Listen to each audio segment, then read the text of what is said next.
Onunla karşılaştık bir döngede biz. Dedim yer küresi yaman küçüktü. Muhteşem.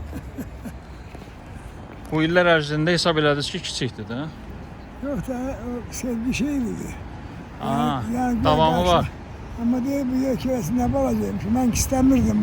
Diye, uzaklar uzaktır, güldün yakınla. Oğlanın kolundan sallanmışsan sen. Heleni bir defa anlatmağınla dünyada ömürlü yallanmışsan. Bu neçə Düşmüşsən ağızdan, dildən. Taylı ilə tapışa bilmir. Qollar var, sürüşüb çıxırlar əldən. Əllər var, bir qoldan yapışa bilmir. Öyle ne düşünür o yazık anan? Anan bir qara daş doğuydu səni. Gerek benim kolum bir ilan kimi sarılıp boynuna boğaydı səni. Gözündən hiddətle qəlbinə baxsaq, ürəyin sıxılmaz, yığışmaz ay qız. Ovcunda tuttuğun qolları yıxsaq, indi qucağına sıxışmaz ay qız. Seyran Səxavət 17 yaş. Güzel.